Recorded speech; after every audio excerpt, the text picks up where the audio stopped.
Thank you father, thank you Jesus, thank you holy spirit.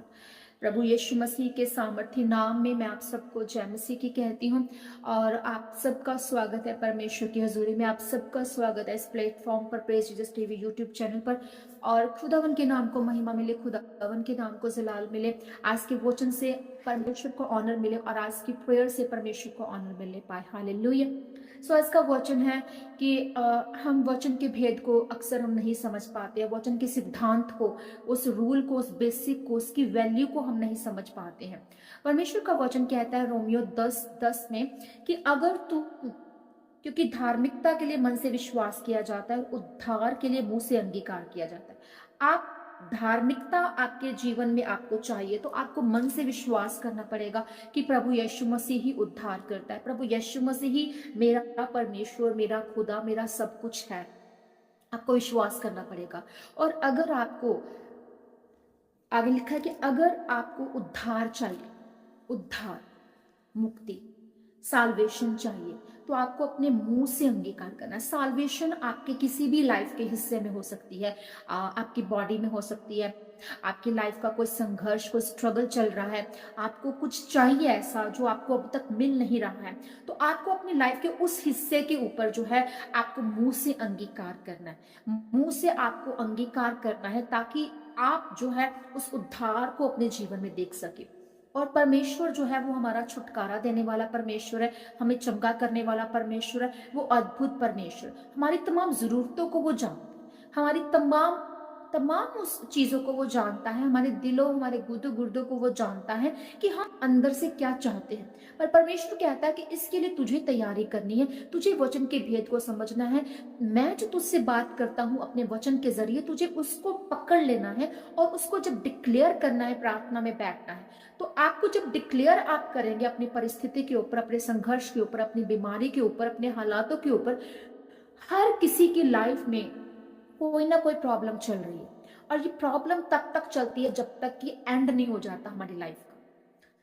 तो पर इसका मतलब ये नहीं है कि हम जीना छोड़ दें, इसका मतलब ये नहीं कि हम परमेश्वर पर विश्वास करना छोड़ दें, इसका मतलब ये नहीं है कि हम उस लाइफ को मतलब बर्बाद ना करें। अपने लाइफ को हमें परमेश्वर को समर्पित करते हुए परमेश्वर में जब हम अंगीकार करेंगे, जब हम वचन को डिक्लेयर करेंगे तो हम जीतेंगे। तो आपको क्या कर रहा है कि परमेश्वर कहता है कि अगर तुझे धार्मिकता अपने जीवन में देखनी है, अगर प्रभु यीशु मसीह के पीछे चलना है, तो धार्मिकता को लेते हुए मन से विश्वास करना है कि प्रभु यीशु मसीह मेरे लिए सब कुछ है। और अगर तुझे अपने जीवन में उद्धार भी चाहिए साथ में, तो तू मतलब तुझे मुंह को इस्तेमाल करना है, अपने मुंह का अंगीकार सही करना है। हालेलुया। तो अक्सर मैं ये, मैंने कल के सेशन में भी यही बात हो रही थी कि आप अपने मुंह को जो है इस्तेमाल करें, नेगेटिव वर्ड्स को आप डिक्लेयर मत करें अपनी लाइफ पर। जब आप पॉजिटिव वर्ड्स को डिक्लेयर करते हैं तो आप अपने जीवन में बहुत सी ब्लेसिंग्स को देखते हैं। हालेलुया। सो अगर आप परमेश्वर पर विश्वास कर लेते हैं, धार्मिकता में चल रहे हैं, अपने उस स्टेप में आप आगे बढ़ चुके हैं, तो आप, ये तो आपका रास्ता तय है कि हाँ प्रभु यीशु मसीह आपका खुदावन खुदा है और वो स्वर्ग की मिरास हमारे लिए, और यीशु मसीह जब हमें लेने के लिए आएगा तो हम जो मर चुके हैं वो जिलाए जाएंगे और जो जिंदा है वो भी जिंदगी को देखेंगे। तो वो परमेश्वर के साथ जो है वो उठा लिए जाएंगे, मतलब प्रभु यीशु मसीह हमें ले जाएगा।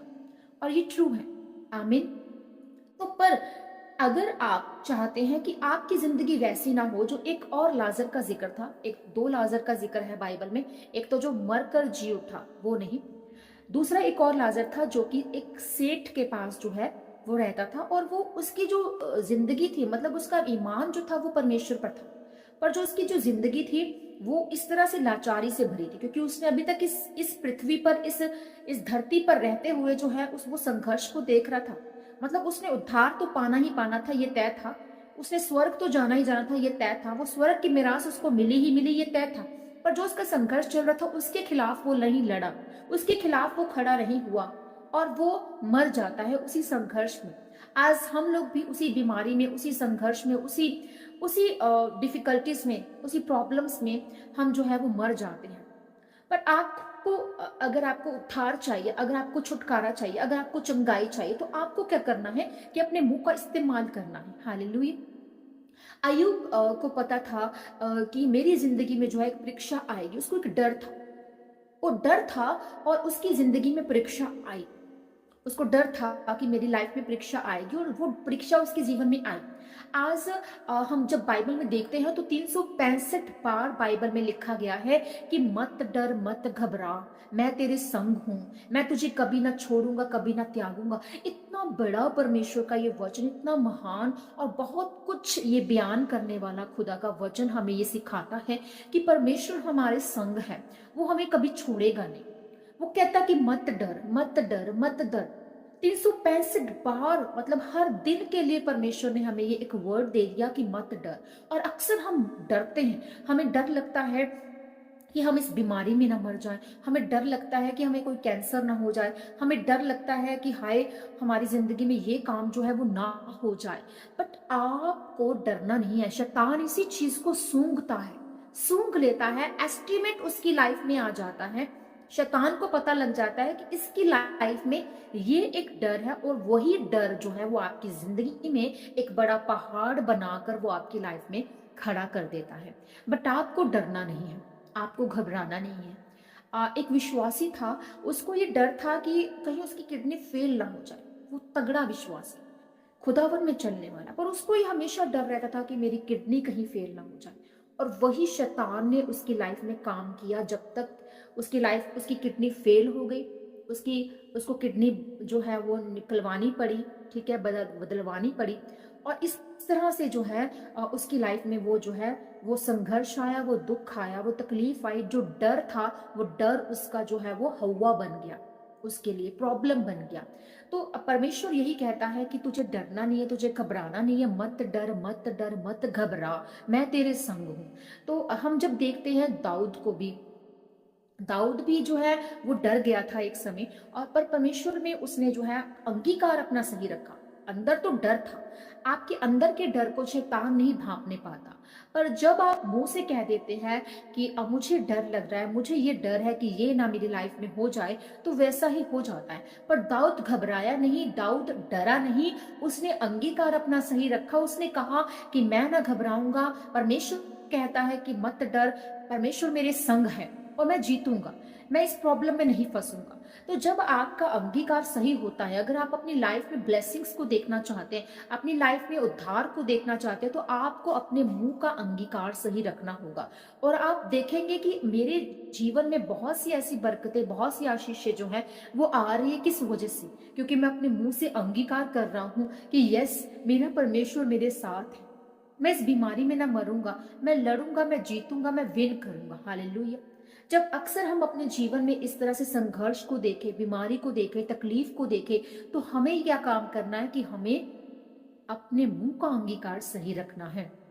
परमेश्वर तो हर समय हमसे बात करता है, और इसके लिए हमें क्या करना है? हमें पवित्रताई का जीवन जीना है। हमें वचन को डेली रीड करना है, उस पर मनन करना है। परमेश्वर का वचन हमसे एक एक सेंटेंस, एक एक शब्द उसका जो है वो हमसे बात करता है। अक्सर हम इस भूल में पड़ जाते हैं कि नहीं, अक्सर हम जो है वो बिना बाइबल पढ़े, बिना प्रेयर किए हम घर से बाहर निकल जाते हैं। और आप देखेंगे कि नाइट में भी जो है अगर हम 5 मिनट की प्रार्थना कर रहे हैं तो हम जीत नहीं सकते। हम कितने घंटे सो रहे हैं? हम 8 घंटे की नींद ले रहे हैं। 8 घंटे की नींद, मतलब उस 8 घंटे और वो 5 मिनट की प्रार्थना क्या असर करेगी? क्या आप ब्लेस रहेंगे? आप देखेंगे कि उसके 4 दिन के बाद, 2 दिन के बाद, 3 दिन के बाद आपकी लाइफ में प्रॉब्लम आ गई, आपकी लाइफ में संघर्ष आ गया, आपकी लाइफ में बीमारी आ गई, आपकी लाइफ में वो कुछ कुछ ना कुछ स्ट्रगल आ गया, ऐसा ऐसा कि हाय तौबा हो गई आपकी लाइफ में अब। तो इस तरह से जो है वो होता है। क्योंकि आप, अगर आप अपनी लाइफ के 1 घंटा या 2 घंटे परमेश्वर को जब देते हैं रात की प्रार्थना का, तो आप देखेंगे कि पूरा दिन आपका फिर ब्लेस्ड होगा। वो ब्लेस्ड आपका डे माना जाएगा, ब्लेस्ड डे। आप ऐसी ऐसी बातों को, ऐसी ऐसी आशीषों को देखना शुरू करेंगे। और जब एकदम से अगर किसी इंसान की लाइफ में दुख प्रॉब्लम आती है तो वो परमेश्वर को याद करता है। पर जब उसकी लाइफ में सुख होता है, जब उसकी लाइफ में ब्लेसिंग्स होती है, तो वो परमेश्वर को याद ही नहीं करता। वो भूल जाता है कि ठीक है, अब परमेश्वर ने मेरा मसला सॉर्ट आउट कर दिया। जिस मसले के लिए मैं दिन रात बैठता था, प्रेयर्स करवाता था, सब कुछ करता था, आज जो है परमेश्वर ने मेरी लाइफ में वो पूरा कर दिया, तो अब परमेश्वर से मुझे जो है वो कोई बात नहीं करनी है। जब आप डेली परमेश्वर से कनेक्ट ही नहीं होंगे, सोचे बिना बाइबल पढ़े, आप बिना प्रेयर किए घर से बाहर चले गए, बिना कुछ प्रेयर किए बाइबल पढ़े आपने कोई काम शुरू कर लिया, और आप देखेंगे कि वो आप मुसीबत में पड़ गए। जब आप कितने दिनों तक आप इग्नोरेंट में रहेंगे, परमेश्वर के साथ इग्नोर करेंगे आप अपने आप। आपको ये नहीं करना, आपको परमेश्वर से कनेक्ट रहना है, परमेश्वर से बात करनी है, अपने हर मसले को परमेश्वर के आगे रखना है। आपका कोई दिल दुखी करता है, आपको परमेश्वर के सम्मुख रहना। धीरे धीरे अपने स्वभाव को आप कंट्रोल में करना शुरू करें। धीरे धीरे आप अपने आप को कंट्रोल में शुरू करें कि हाँ, मुझे अब एक जना, अगर आपको लग रहा है कि किसी ने आपको हर्ट किया, आप उससे बहस मत करें, आप उसको छोड़ दें, लीव कर दें, उसके हालात पे उसको छोड़ दीजिए। उसको समझ आनी होगी तो आ जाएगी। हस्बैंड वाइफ के रिलेशन की अगर हम बात करें, तो अगर अगर हस्बैंड जो है अपनी वाइफ का ऑनर ही नहीं करता, रिस्पेक्ट ही नहीं करता, उसको बात कहने का उसको वो बेवकूफ़ समझे, उसकी बेअदबी करे, उसकी रिस्पेक्ट ना करे, और वो अपनी वाइफ के दिल को हर्ट कर, जहाँ पर वाइफ का दिल हर्ट हो गया, तो आप सोचे कि वो पूरा दिन उस हस्बैंड का भी खराब हुआ और उसकी वाइफ का भी खराब हुआ, और दोनों के बीच में क्या है, ब्लेसिंग ही नहीं है। आपका हस्बैंड आपका हीरो होना चाहिए। वो किस कंडीशन में? आपका हस्बैंड अगर आपको तमाम ज़रूरतों को पूरा कर रहा है, आपको रिस्पेक्ट दे रहा है, आपको ऑनर दे रहा है, आपको हर बात में वो पूछ रहा है, आपकी इज्जत कर रहा है, आपको प्यार दे रहा है, आपकी हर ज़रूरत को भी वो जानता है कि कहाँ उसको ज़रूरत है। सिर्फ एक फिजिकली आप उसके साथ कनेक्ट हैं, तो वो आप गलत कर रहे हैं। अगर आप उसको समझ ही नहीं पाए, अपनी वाइफ को, एक वाइफ अपने हस्बैंड को ही नहीं समझ पा रही है, तो वो रिलेशन कैसे ब्लेस हो सकता? परमेश्वर ने बहुत सी हिदायतों को जो है वो बाइबल में दिया है कि पति पति के लिए क्या वर्सेस है, पत्नी के लिए क्या वर्सेस है। उन चीज़ों को, उन बातों को हम अपनी लाइफ में लेना ही नहीं चाह रहे, और हमें लगता है कि नहीं, हम अपना गुस्सा, अपनी इरिटेशन हम अपनी वाइफ पर निकाल रहे हैं, अपने हस्बैंड पर निकाल रहे हैं, और अपने मुंह का अंगीकार हम खराब कर रहे हैं अपने रिश्ते के। सो परमेश्वर कहता है कि वो बहुत से वचनों को बताता है, तो इसके बारे में हम अलग से टॉपिक में एक एक सरमन दूंगी, एक मैसेज दूंगी कि पति पत्नी के लिए परमेश्वर की क्या हिदायतें हैं, क्या परमेश्वर का वचन कहता है, क्या आज्ञाएं हैं। तो ये हम बाद में डिस्कस करेंगे। पर खुदावन आपको यह आज का मैसेज से कह रहा है कि आपको अपने मुंह का अंगीकार सही रखना है। आपको अपना मुंह का अंगीकार अपने बच्चों के लिए सही रखना है, अपने हस्बैंड के लिए सही रखना है, अपनी वाइफ के लिए सही रखना है, अपने माँ बाप के लिए सही रखना है, माँ बाप को अपने बच्चों के लिए अंगीकार सही रखना है। तो आप देखेंगे कि आपकी लाइफ में ब्लेसिंग्स होंगी। एक माँ अपने बच्चे को कह देती है कि जाके मर जा, तू मुझे तंग बहुत कर रहा है, और किसी दिन ऐसा हो जाता है कि उस वैसा ही हो जाता है उसकी लाइफ में, और उसका किसी के साथ ऐसा ना हो। बट आप अपने मुंह का अंगीकार जो अगर सही नहीं रखेंगे, तो आपकी लाइफ में आप ब्लेसिंग्स को नहीं लेने पाएंगे। आप अपने लाइफ में ब्लेसिंग्स को रिलीज करें, अपनी लाइफ में आप इरिटेशन को खत्म करें, अपनी लाइफ में आप गुस्से को खत्म करें, अपने स्वभाव को, अपने आप को कंट्रोल करना शुरू करें, पवित्र आत्मा के फलों से आप भरना शुरू करें। जब कभी आपको ऐसा लगे, तो आप परमेश्वर के वचनों को याद करें, परमेश्वर के वचनों को डिक्लेयर करें। हालेलुया। सो खुदावन यही चाहता है कि अगर तुझे धार्मिकता में बढ़ना है, तो अपने मन से विश्वास करना पड़ेगा कि प्रभु यीशु मसीह मेरा खुदा है, वही मार्ग, सत्य, जीवन है, वही मेरा उद्धार करता है। और वो उद्धार करता अगर आपको चाहिए, अपनी लाइफ में उद्धार चाहिए, तो उद्धार करता बनकर आपकी लाइफ में आए, तो उसके लिए आपको मन से विश्वास करना है और मुंह से अंगीकार करना है। मुंह से अंगीकार करना मतलब मुंह को इस्तेमाल करना है ब्लेसिंग्स के लिए, रिलीज करना है कि यस मैं ब्लेस, यस मेरे पास कोई घटी नहीं है, यस मेरा ये काम हो चुका है, यस मैं आज बीमारी से शिफा पा चुका हूँ, मेरा बॉडी जो है वो यीशु मसीह के लहू से खरीदी गई है, उसका लहू मेरे अंदर है, मैं उसकी देह को, उसके लहू को लेता हूँ। खुदावन की ब्लेसिंग, खुदावन का हाथ मेरे ऊपर है, वो धर्मी जन को नीचा नहीं करता, वो धर्मी जन को ऊंचा करता है। मेरे दाएं बाएं चारों ओर सब गिर जाएंगे, एक अकेला मैं हूंगा जो विन करूंगा प्रभु यीशु मसीह के नाम में। तो आप देखेंगे कि आप विन करेंगे, आप देखेंगे। आप यकीन करना चाहते हैं, तो आपको मन से विश्वास करना, आपका विश्वास राई के दाने से भी जो है, राई के दाने जैसा भी अगर है, तो वो बढ़ जाएगा, वो फैल जाएगा। वो राई का पेड़ इतना बड़ा बन जाता है कि उस पर बहुत से पक्षी आकर बसेरा करते हैं, बैठते हैं। इतना बड़ा उसकी टहनियां हो जाती हैं, वो पेड़ बन जाता है, एक छोटा सा दाना। ऐसे ही आपके अंदर का विश्वास है, जो वो बढ़ता है, वो फलता है, वो चट्टान बन जाता है, और उस चट्टान को कोई तोड़ नहीं सकता। आपके विश्वास रूपी चट्टान को आज कोई ना तोड़ने पाए यीशु मसीह के नाम में। आज कोई अंधकार की ताकत आपके चट्टान को, उस मन के विश्वास को हिलाने ना पाए, और प्रभु यीशु मसीह में आप बढ़ते जाएं, आप अनुग्रह को पाएं, आप दया को पाएं खुदावन की, आप अद्भुत ग्रेस खुदावन की अपने जीवन में देखने पाए, आज अद्भुत छुटकारे को आप अपने जीवन में देखने पाए। परमेश्वर की चंगाई, परमेश्वर की बरकत, परमेश्वर की आशीष आपकी जिंदगी में उतरे, डिवाइन तौर पर आप जो है वो वैसे बन जाए जैसा परमेश्वर आपको बनाना चाहता है। आमीन। सो खुदावन आपको आशीषित करे, खुदावन आपको ब्लेस करे।